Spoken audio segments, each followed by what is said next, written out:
আমাদের চ্যানেলে সবাইকে স্বাগত। আজকে আমরা আলোচনা করব ভৌতবিজ্ঞানের গ্যাসের আচরণ অধ্যায়টি, যে অধ্যায়টি সিলেবাস কমানোর আগে ছিল এবং 2021 সালে মাধ্যমিকের সূচি অনুযায়ী এই চ্যাপ্টারটা অন্তর্ভুক্ত ছিল। তো এই চ্যাপ্টার থেকে আমাদের 8 নাম্বার আসবে,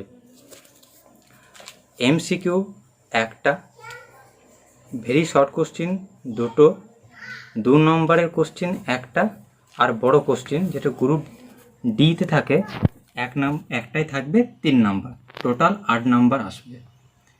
আজ আমরা এই চ্যাপ্টারের বিষয়বস্তু সম্বন্ধে আলোচনা করব।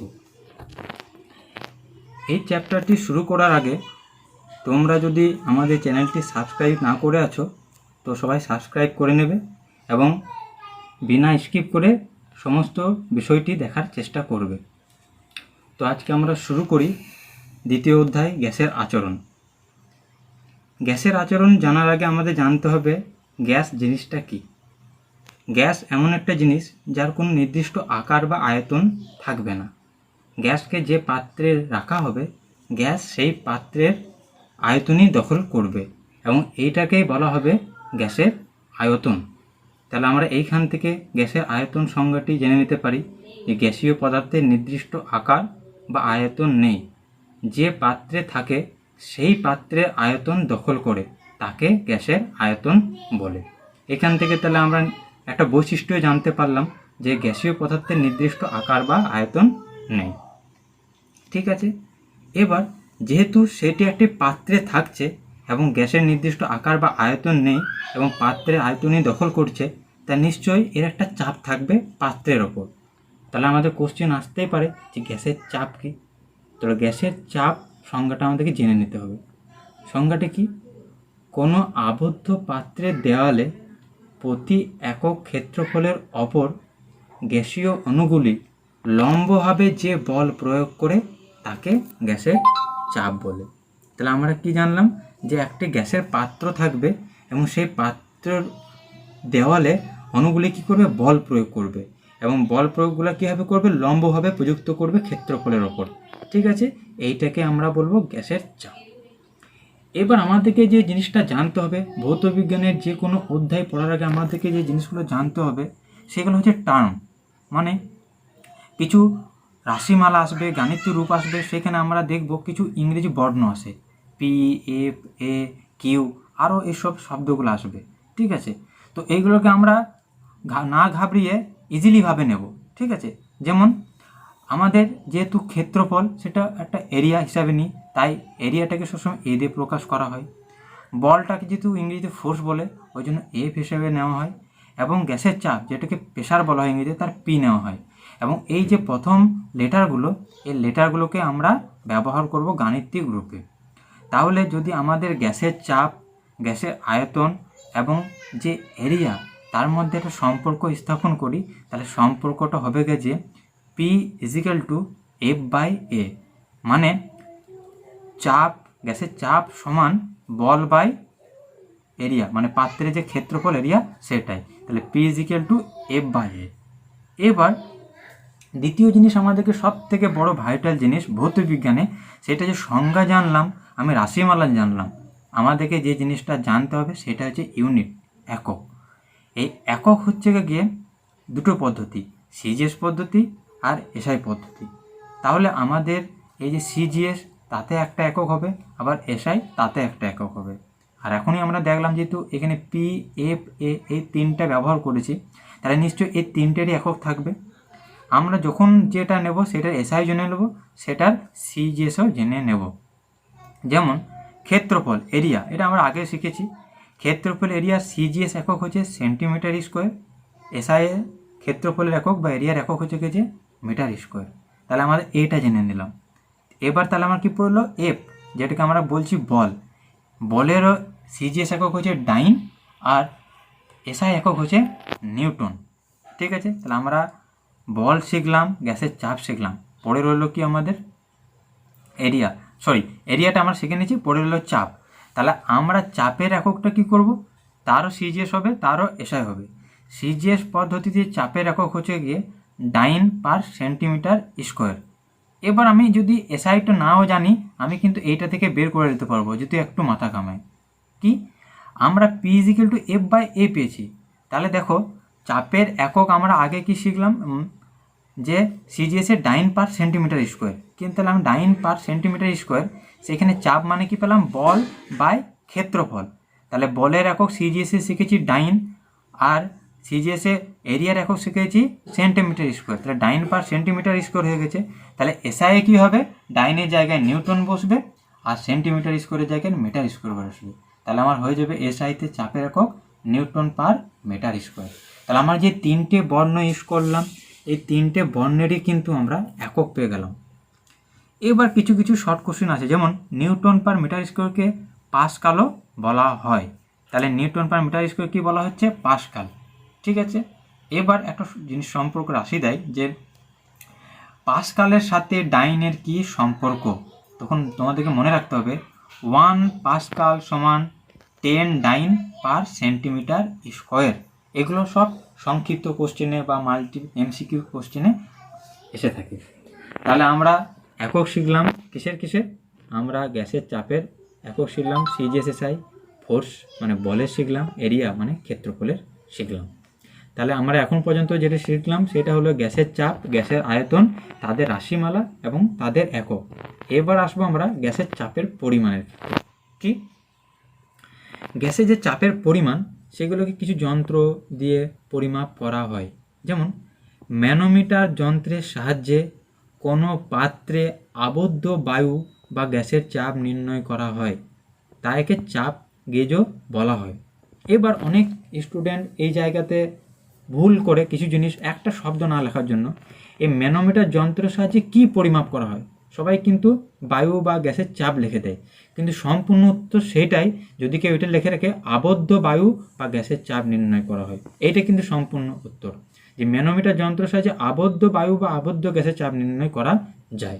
ঠিক আছে, তাহলে আমাদেরকে এই সূক্ষ্ম জিনিসগুলোকে জানতে হবে, যে কারণ 1 নম্বর এটা না লেখার জন্য হয়তো সে কেটে দিতেও পারে, পারফেক্ট উত্তর সেটাই যেটা আমরা পারফেক্ট লিখে আসতে পারবো।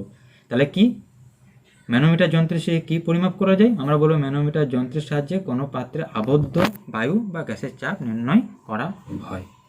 তাহলে আমাদের এটাই হয়ে গেল। এবার এই চ্যাপ্টারের সবথেকে গুরুত্বপূর্ণ জিনিস হচ্ছে গিয়ে কিছু সূত্র।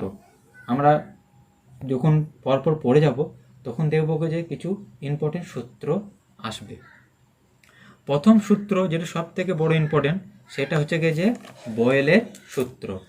এই যে সূত্রগুলো, এই সূত্রগুলো হচ্ছে গিয়ে গ্যাসের সূত্র। অনেক সময় দেয় যে গ্যাসের কয়টি সূত্র, তাহলে গ্যাসের কিন্তু 2টি সূত্র আছে। কি কি, একটা বয়েলের সূত্র, একটা চাপের সূত্র। ঠিক আছে, এই যে সূত্রগুলো, এই সূত্রগুলোকে পড়ার সময় আমাদেরকে 3-4টে জিনিস আছে, যেটা যখন যে সূত্রটা পড়ব সেই 3-4টে জিনিস ভালোভাবে তোমাদেরকে মনে রাখতে হবে। কি কি, প্রথম হচ্ছে যে কোনো সূত্র, যেমন বয়েলের সূত্র, তাহলে বয়েলের সূত্রে আমাকে বিবৃতি চাইতে পারে, যে সূত্রটা কি।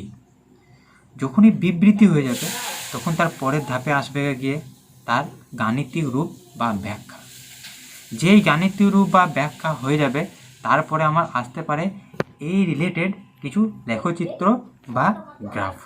ঠিক আছে, তাহলে আমাকে একটা সূত্র পড়তে গেলে এই 3টে জিনিস ভালো করে জেনে নিতে হবে।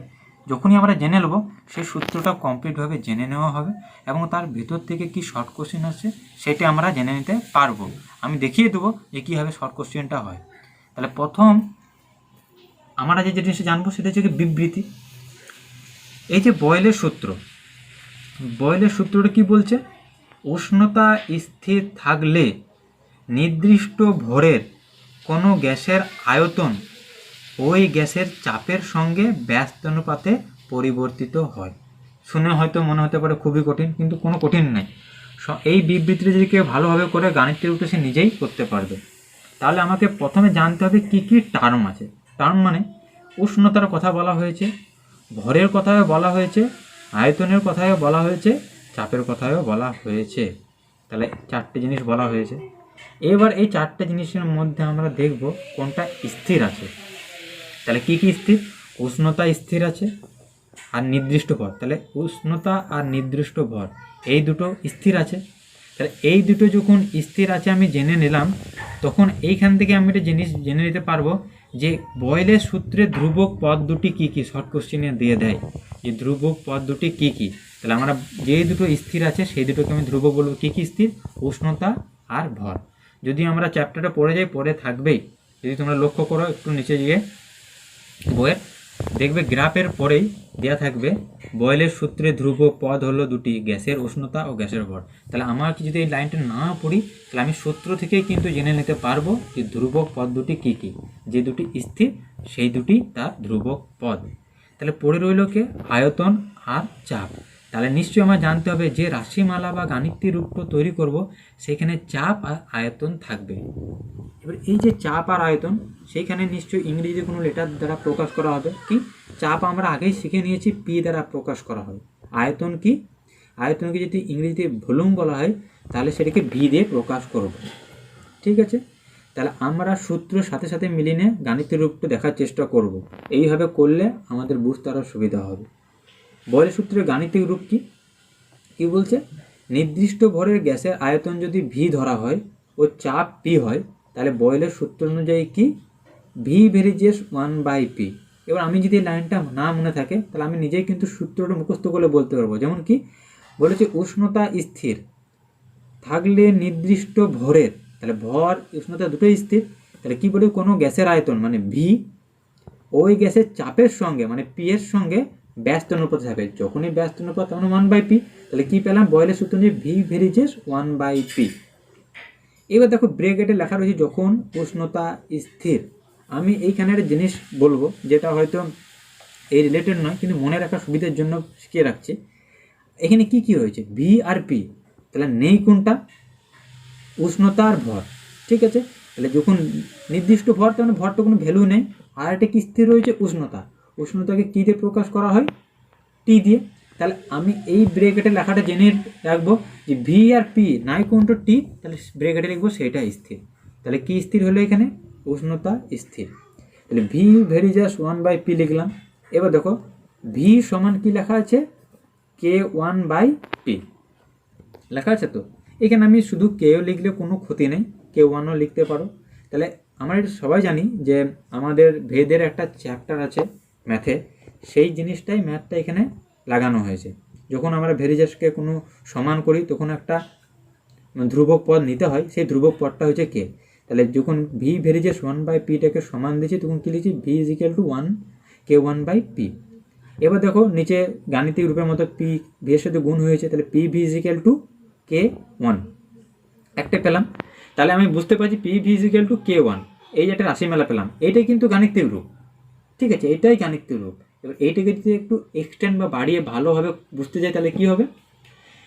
কেটা আমরা জানলাম সমানুপাতিক ধ্রুবক।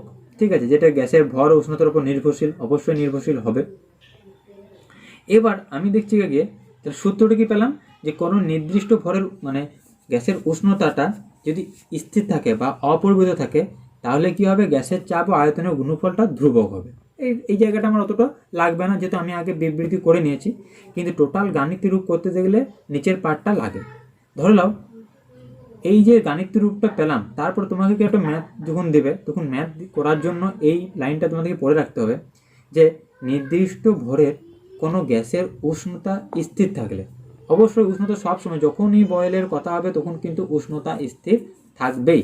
তাহলে উষ্ণতা স্থির থাকলে P1 চাপে যদি কোনো গ্যাসের আয়তন V1 হয়, মানে চাপ যখন P1 আয়তন তখন V1, আবার P2 চাপে গ্যাসের আয়তন যদি V2 হয় এবং P3 চাপে গ্যাসের আয়তন যদি V3 হয়, তাহলে বয়েলের সূত্র অনুযায়ী কী হবে?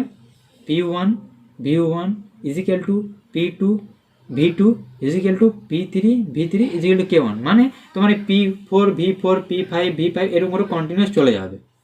এবার আমাদেরকে যেভাবে যা দিতে পারে, আমাদেরকে যদি দেখি P1 চাপে আয়তন V1, P2 চাপে আয়তন V2 দেয়, তাহলে আমার শুধু রাশিমালাটা এইটা হবে P1 V1 is equal two P2 V2। তাহলে আমরা এতটা মনে রাখলে যথেষ্ট যে P1 V1 is equal two P2 V is equal two K1 ধ্রুবক। এতটাই আমরা মনে রাখবো। এতটাই লিখলে আমার কি হবে? বয়েলের সূত্রের বিবৃতি ও গাণিতিক রূপটা টোটালটা হয়ে যাবে। তাহলে আমাদের বয়েলের সূত্রে পড়ে কি রইল? পড়ে রইল যে লেখচিত্র, যেটা বলেছিলাম। লেখচিত্র দেখো, যে লেটার দুটো ইউজ করেছি পি আর ভি, এই দুটো দিয়েই হবে। তোমাকে জিজ্ঞেস করে দেবে যে বয়েলের সূত্র অনুযায়ী চাপ ও আয়তনের লেখচিত্রটি অঙ্কন করো। তাহলে চাপ ও আয়তন, ঠিক আছে, মানে হচ্ছে পি ভার্সেস ভি লেখচিত্র। ঠিক আছে, দেখো পি ভার্সেস ভি লেখচিত্রটা এরকম দিয়ে দিয়েছে, একটা ছবি এঁকে দিয়ে দিয়েছে। এমসিকিউ কোশ্চেনে দিয়ে দিতে পারে যে এটি কি প্রকৃতি, তোমাকে লিখে দেবে মূলবিন্দুগামী সরলরেখা, সমপরাবৃত্ত, ঠিক আছে, সমান্তরাল সরলরেখা। তাহলে আমাদেরকে শুধু ছবিটা মনে রাখলে হবে না, শর্ট কোশ্চেনের জন্য আমাকে যে লেখচিত্রটা অঙ্কনটা রয়েছে, যেটা কী টাইপের আঁকা, সেটাই মনে রাখতে হবে। তাহলে পি ভার্সেস ভি লেখচিত্রটা আমাদের কি প্রকৃতির? সমপরাবৃত্ত। তাহলে এইখান থেকে আমরা বুঝতে পারলাম যে এই রকম আকৃতির জন্য গ্রাফ থাকে, সেটাকে বলা হয় সমপরাবৃত্ত। ঠিক আছে, দেখো আরও একটি গ্রাফ আছে পিভি ভার্সেস পি। ঠিক আছে, তাহলে পিভি ভার্সেস পি লেখচিত্রটা আবার দেখো কেমন। এটা হচ্ছে কিন্তু পি অক্ষ, মানে আমাদের পি অক্ষ যেটা রয়েছে নিচে, সেটা সমান্তরাল একটা সরলরেখা গিয়েছে। তাহলে এই গ্রাফটি কি প্রকৃতির? পি অক্ষের সমান্তরাল সরলরেখা। শুধু সরলরেখা বলা যায়, কিন্তু ভালোভাবে মনে রাখার জন্য যেটা সমান্তরাল সেটা মনে রাখতে হয়। তাহলে কি? পি অক্ষের সমান্তরাল সরল রেখা। তাহলে গ্রাফ হয়ে গেল আমাদের। এরপরে দেখো আমাদের আগেই বলে দিয়েছি যে কোশ্চেন দেয় বয়েলের সূত্রে ধ্রুবক পদ দুটি কী কী। তাহলে কি? গ্যাসের উষ্ণতা আর গ্যাসের ভর। ঠিক আছে, তাহলে আমরা এই দুটো শিখলাম। আর সব থেকে সহজ মনে রাখার, বয়েলের সাথে মনে রাখার সব থেকে সহজ, যে বয়েল কথাটা কখন জায়গায় ইউজ হয়। আমরা কি বলি যখন ডিম সিদ্ধ করি তখন কি বলি? Half boil, full boil. তার মানে বুঝতে পারছো এখানে টেম্পারেচার একটা ব্যাপার আছে। সেইখান থেকে তুমি মনে রাখবে যে বয়েলের সূত্রে ধ্রুবক হচ্ছে গ্যাসের উষ্ণতা, আর গ্যাসের ভরটা তোমার দুজনের ক্ষেত্রে, মানে চার্লসের ক্ষেত্রেও বয়েলের ক্ষেত্রেও দুজনের ক্ষেত্রেই কিন্তু গ্যাসের ভরটা ধ্রুবক থাকবে, চেঞ্জ হবে আর একটা। তাহলে বয়েলের সূত্রে ধ্রুবক হচ্ছে গ্যাসের উষ্ণতা আর গ্যাসের ভর। ঠিক আছে, তাহলে গ্যাসের উষ্ণতা, গ্যাসের ভর, এই দুটো হলো। এবার আমাদেরকে যদি এই বয়েল থেকে ম্যাথ দেয়, তাহলে এই ম্যাথটা আমরা দেখে রাখবো আজকে। কি আমরা জেনেই নিয়েছি যে বয়েলের সূত্র মানে কি থাকবে? P1 V1 P2 V2। তার হচ্ছে বড় জিনিস কি থাকবে? চাপ আর আয়তন। এবার অনেক ছাত্রছাত্রী প্রশ্ন করে যে এই সূত্রটাই প্রয়োগ হবে, আমরা কি করে জানব যে এই অঙ্কটাতে বয়েলের সূত্রই প্রয়োগ হবে, বা এই সূত্রটাতে চার্লসের সূত্রই প্রয়োগ হবে? আমরা কি করে জানব? কারণ আমরা সহজে জানতে পারবো, কারণ আমরা জানি যে কোনটা স্থির থাকবে সেইটা দেখে। তাহলে আমরা তো আগেই পড়ে নিয়েছি উষ্ণতা স্থির থাকে। তাহলে আমরা দেখি একটা অঙ্ক বুঝে কি দিয়েছে, যে কোনো তাপমাত্রায় 800 mm পারদস্তম্ভের চাপে কোনো গ্যাসীয় পদার্থের আয়তন 80 সেন্টিমিটার কিউব। একই তাপমাত্রায় কোন চাপে ওই গ্যাসের আয়তন 100 সেন্টিমিটার কিউব হবে? তাহলে আমরা এখানে কি জানলাম দেখো। এবার আমি জানি না তো চার্লস হবে না বয়েলস হবে না আর কোনো সূত্র হবে, কিন্তু আমি বলেই দিয়েছে যে কোনো তাপমাত্রায়, তাহলে কোনো তাপমাত্রায় কত চাপে? 800 mm চাপে আয়তন 80 সেন্টিমিটার কিউব। ওই একই তাপমাত্রায়, মানে যা আগে ছিল তাই, মানে কোনো পরিবর্তন হচ্ছে না, তার মানে আমাদের উষ্ণতাটা স্থির। এইখানে আমি বুঝতে পারবো যে উষ্ণতা স্থির, ভরের কোনো কথাই বলেনি, তার মানে এটাতে বয়েলের সূত্র ইউজ হবে।